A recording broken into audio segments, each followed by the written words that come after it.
Tahukah Anda, negara dengan cadangan minyak terbesar di dunia justru sedang terpuruk. Ini adalah kisah Venezuela, raksasa minyak yang lumpuh.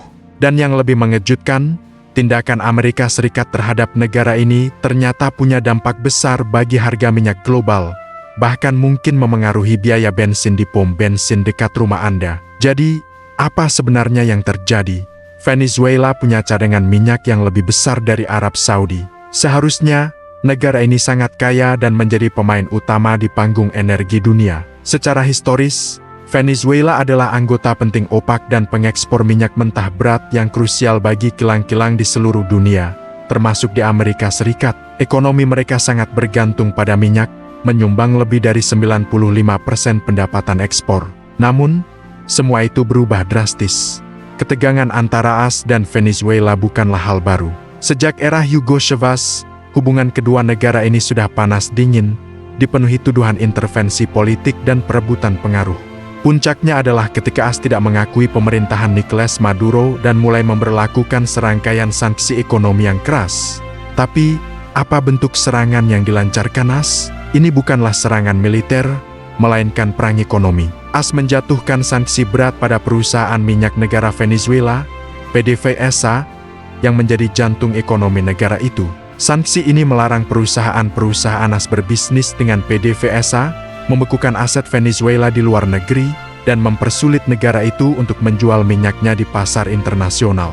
Intinya, AS memutus aliran darah ekonomi Venezuela. Dampaknya langsung terasa. Produksi minyak Venezuela anjlok ke level terendah dalam beberapa dekade. Tanpa akses ke teknologi, suku cadang, dan investasi dari Barat, infrastruktur minyak mereka yang sudah tua semakin rusak. Kilang-kilang berhenti beroperasi, dan sumur-sumur minyak terpaksa ditutup. Venezuela, yang dulunya memproduksi lebih dari 3 juta barel per hari, kini kesulitan mencapai bahkan sepertiganya. Ini bukan hanya masalah bagi Venezuela. Perusahaan minyak internasional seperti Chevron dari AS, Repsol dari Spanyol, dan lainnya yang punya investasi besar di sana, terjebak dalam situasi sulit. Mereka harus memilih antara mematuhi sanksi AS dan kehilangan investasi miliaran dolar, atau mengambil risiko menghadapi hukuman hukum dan finansial. Banyak yang akhirnya memilih untuk mengurangi operasi atau hengkang sepenuhnya. Lalu, bagaimana ini memengaruhi harga minyak dunia? Ketika pasokan dari produsen besar seperti Venezuela tiba-tiba hilang dari pasar, prinsip ekonomi sederhana berlaku, kelangkaan mendorong kenaikan harga. Meskipun pasar global punya cadangan, hilangnya ratusan ribu hingga jutaan barel minyak per hari menciptakan ketidakpastian. Pasar menjadi sangat sensitif terhadap berita geopolitik. Setiap kali ketegangan AS Venezuela memanas, harga minyak mentah langsung melonjak karena para pedagang berspekulasi tentang risiko gangguan pasokan yang lebih besar. Tentu saja, Venezuela tidak sendirian. Di tengah tekanan AS, negara ini semakin merapat ke Tiongkok dan Rusia. Minyak yang tidak bisa dijual ke pasar barat dialihkan ke Asia, seringkali sebagai pembayaran utang kepada kedua negara tersebut. Ini menciptakan pergeseran besar dalam peta aliran minyak global dan memperkuat persaingan geopolitik antara AS, Tiongkok, dan Rusia di Amerika Latin. Dari sisi Amerika Serikat sendiri, ini adalah pedang bermata dua. Di satu sisi, AS ingin menekan rezim Maduro. Di sisi lain, kilang-kilang di pesisir Teluk AS dirancang khusus untuk mengolah minyak mentah berat dari Venezuela. Kehilangan pasokan ini memaksa mereka mencari sumber alternatif yang lebih mahal, yang pada akhirnya bisa berdampak pada harga bensin bagi konsumen Amerika. Ini adalah dilema antara tujuan politik luar negeri dan stabilitas energi domestik. Efek dominonya terasa di seluruh Amerika Latin. Negara-negara tetangga seperti Kolombia dan Brasil khawatir akan ketidakstabilan regional. Krisis kemanusiaan di Venezuela menyebabkan jutaan orang mengungsi, menciptakan tekanan sosial dan ekonomi bagi negara-negara penerima. Gejolak ini menunjukkan betapa rapuhnya stabilitas di kawasan yang kaya akan sumber daya alam. Kasus Venezuela adalah contoh sempurna bagaimana minyak tidak lagi hanya sekadar komoditas, tetapi telah menjadi senjata geopolitik. Sama seperti konflik di Timur Tengah atau ketegangan antara Rusia dan Eropa, energi digunakan sebagai alat untuk memberikan tekanan politik dan mencapai tujuan strategis. Negara yang mengontrol pasokan energi memiliki kekuatan tawar yang luar biasa di panggung dunia. Apakah ini bisa memicu krisis energi global? potensinya ada. Jika konflik ini meluas atau jika negara produsen besar lainnya mengalami gejolak serupa, pasokan minyak dunia bisa benar-benar terganggu. Negara-negara berkembang yang sangat bergantung pada impor energi akan menjadi korban pertama menghadapi harga yang melambung tinggi dan perlambatan ekonomi. Bagaimana dengan OPEC? Sebagai kartel produsen minyak, peran OPEC adalah menyeimbangkan pasar. Ketika pasokan dari Venezuela anjlok, anggota lain seperti Arab Saudi dan Uni Emirat Arab meningkatkan produksi mereka untuk menutupi kekurangan. Namun, kapasitas cadangan mereka juga terbatas. Pertanyaannya, seberapa lama mereka mampu menopang pasar jika krisis serupa terjadi di tempat lain? Bagi Venezuela sendiri, dampaknya sangat menghancurkan. Industri minyak yang pernah menjadi kebanggaan nasional kini hancur lebur. Butuh puluhan tahun dan investasi ratusan miliar dolar untuk memulihkannya. Bahkan jika sanksi dicabut besok, di balik angka-angka produksi minyak, ada jutaan rakyat Venezuela yang menderita akibat krisis ekonomi dan kemanusiaan yang parah. Kedepan, konflik seperti ini akan terus membentuk masa depan industri minyak global. Negara-negara konsumen akan semakin terdorong untuk mencari sumber energi yang lebih beragam dan aman, mempercepat transisi ke energi terbarukan. Rantai pasok energi global yang kita kenal mungkin akan berubah selamanya, tidak lagi hanya ditentukan oleh permintaan dan penawaran, tetapi juga oleh peta geopolitik dunia. Pada akhirnya, kisah serangan ekonomi AS terhadap Venezuela mengajarkan kita satu hal penting. Di dunia yang saling terhubung ini, konflik politik di satu sudut dunia dapat dengan cepat mengguncang stabilitas energi dan ekonomi kita semua. Ini menunjukkan betapa rapuhnya sistem energi global yang kita andalkan setiap hari. Pertanyaan yang tersisa adalah, dalam pertarungan geopolitik ini, siapa yang benar-benar menjadi korban? Jawabannya mungkin lebih dekat dari yang kita duga. Tentu saja, kita tidak bisa melupakan peran negara-negara lain, terutama China dan Rusia. Kedua negara ini menjadi mitra strategis bagi Venezuela, menyerap sebagian besar minyak yang tidak bisa lagi dijual ke pasar barat. Mereka memberikan pinjaman yang dibayar dengan minyak, menciptakan jalur ekonomi alternatif yang menantang dominasi AS. Ini bukan sekadar transaksi bisnis, melainkan sebuah pertarungan pengaruh global. Siapa yang berhasil mengendalikan aliran energi Venezuela? Dialah yang punya kartu truf di panggung geopolitik. Lalu, bagaimana dampaknya bagi Amerika Serikat sendiri? Ini adalah sebuah dilema besar. Di satu sisi, AS ingin menekan rezim Maduro dengan alasan demokrasi. Di sisi lain, mereka kehilangan akses ke sumber minyak mentah berat yang sangat cocok untuk kilang-kilang di Gulf Coast. Akibatnya, AS harus mencari pemasok lain seperti Kanada atau Meksiko, yang terkadang lebih mahal. Ini menunjukkan betapa rumitnya hubungan antara kebijakan luar negeri dan keamanan energi domestik. Efek dominonya terasa hingga ke seluruh Amerika Latin. Negara-negara tetangga seperti Kolombia dan Brasil menjadi khawatir. Ketidakstabilan di Venezuela bisa memicu krisis pengungsi dan mengganggu keseimbangan politik regional. Pasar energi di Amerika Latin pun ikut bergejolak. Negara-negara yang tadinya bergantung pada energi Venezuela kini harus mencari alternatif, menciptakan dinamika baru dalam kerjasama energi regional. Kejadian ini semakin menegaskan bahwa minyak bukan lagi sekadar komoditas, tapi sudah menjadi senjata geopolitik.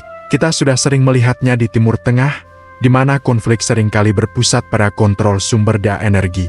Kini, Venezuela menjadi contoh nyata bagaimana tekanan politik bisa digunakan untuk melumpuhkan industri minyak suatu negara. Tren ini sangat berbahaya, karena energi adalah jantung dari ekonomi modern.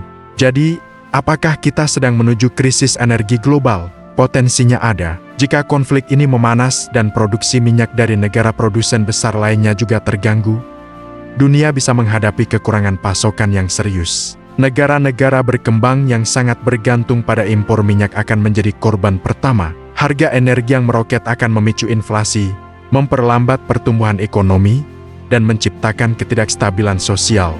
Disinilah peran OPEC menjadi sangat penting. Sebagai kartel produsen minyak terbesar, OPEC punya tanggung jawab untuk menstabilkan pasar. Ketika pasokan dari Venezuela anjlok, negara-negara anggota lain seperti Arab Saudi atau Uni Emirat Arab diharapkan meningkatkan produksi mereka untuk menutupi kekurangan. Namun pertanyaannya, apakah mereka mampu dan mau melakukannya? Setiap negara punya kepentingannya sendiri, dan terkadang, harga minyak yang lebih tinggi justru menguntungkan mereka. Mari kita lihat dampak jangka panjangnya bagi Venezuela. Industri minyak mereka, yang pernah menjadi kebanggaan bangsa, kini hancur lebur. Infrastruktur menua tanpa perawatan, teknologi tertinggal, dan para ahli telah meninggalkan negara itu. Membangunnya kembali akan butuh waktu puluhan tahun dan investasi miliaran dolar. Di luar itu, dampak sosialnya sangat mengerikan. Kemiskinan merajalela, layanan publik runtuh, dan jutaan orang terpaksa mengungsi. Ini adalah tragedi kemanusiaan yang dipicu oleh pertarungan geopolitik atas minyak. Masa depan industri minyak global pun ikut berubah.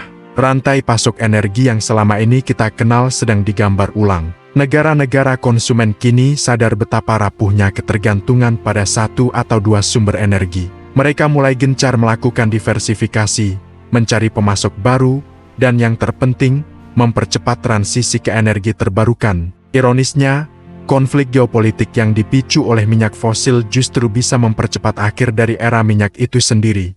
Sebagai kesimpulan, kasus Venezuela adalah cermin yang menunjukkan betapa rapuhnya sistem energi global kita. Sebuah keputusan politik yang diambil di Washington bisa mengguncang harga bensin di Jakarta, memicu krisis di Bogota, dan mengubah peta energi di Beijing. Ini membuktikan bahwa di dunia modern, politik, ekonomi, dan energi adalah tiga sisi dari mata uang yang sama. Pertanyaan terakhir yang perlu kita renungkan adalah, dalam pertarungan besar ini, siapa sebenarnya yang paling dirugikan? Apakah rezim yang berkuasa, korporasi raksasa, atau rakyat biasa yang terjebak di tengah-tengah?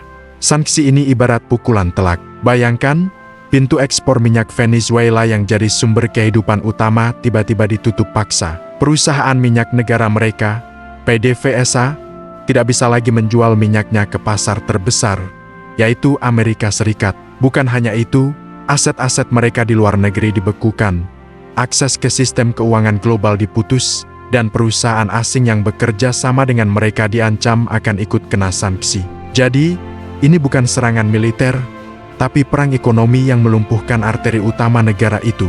Akibatnya bisa ditebak, produksi minyak Venezuela yang sudah lesu karena krisis internal, langsung terjun bebas. Data menunjukkan penurunan drastis, dari jutaan barel per hari menjadi hanya beberapa ratus ribu barel saja. Infrastruktur yang sudah tua tidak bisa diperbaiki karena suku cadang yang biasanya diimpor dari AS tidak bisa masuk. Teknologi jadi usang, dan banyak ladang minyak yang terpaksa berhenti beroperasi. Ini adalah pukulan ganda yang membuat industri minyak Venezuela berada di titik terendah dalam sejarahnya. Lalu, bagaimana dengan perusahaan minyak global? Tentu saja mereka ikut terdampak. Raksasa energi seperti Chevron dari AS, yang sudah puluhan tahun beroperasi di Venezuela, harus menghadapi situasi sulit. Di satu sisi, mereka punya investasi besar di sana. Di sisi lain, mereka harus patuh pada sanksi pemerintahnya sendiri. Perusahaan lain dari Eropa atau Asia juga jadi was-was. Investasi baru berhenti total, dan beberapa bahkan mulai menarik diri karena risikonya terlalu besar, baik secara finansial maupun hukum. Ini menciptakan efek domino yang mengubah peta strategi perusahaan energi di seluruh dunia. Tentu saja, pasar minyak global langsung bereaksi. Setiap kali ada berita tentang ketegangan antara AS dan Venezuela, harga minyak dunia langsung bergejolak. Kenapa? Karena pasar benci ketidakpastian. Meskipun produksi Venezuela sudah turun, hilangnya potensi pasokan dari negara dengan cadangan terbesar di dunia tetap jadi sentimen negatif. Para spekulan dan investor mulai bermain, memprediksi kemungkinan terburuk, yang akhirnya mendorong harga naik. Volatilitas ini membuat harga bahan bakar di seluruh dunia menjadi tidak stabil, dan kita semua merasakannya saat mengisi bensin. Di tengah tekanan AS, Venezuela tidak sendirian. Mereka berpaling ke sekutu lama, yaitu Rusia dan China. Kedua negara ini melihat peluang. Rusia memberikan dukungan politik dan teknis untuk menjaga industri minyak Venezuela tetap hidup, sementara China, sebagai salah satu konsumen energi terbesar dunia, menjadi pembeli utama minyak Venezuela dengan skema utang yang ditukar minyak. Ini menciptakan pergeseran aliran minyak global. Minyak yang tadinya mengalir ke barat, kini berbelok arah ke timur. Tentu saja, ini juga bagian dari persaingan pengaruh global antara AS, Rusia, dan China di panggung energi dunia. Lalu, apa dampaknya bagi Amerika Serikat sendiri? Ini adalah pedang bermata dua. Di satu sisi, AS berhasil menekan rezim yang tidak mereka sukai. Di sisi lain, mereka kehilangan pasokan minyak mentah berat yang sangat cocok untuk kilang-kilang mereka di pesisir Teluk. Mereka terpaksa mencari sumber alternatif yang mungkin lebih mahal. Ini adalah dilema klasik antara mencapai tujuan politik luar negeri dan menjaga stabilitas serta keamanan energi domestik. Keputusan ini menunjukkan betapa rumitnya kebijakan energi di era modern.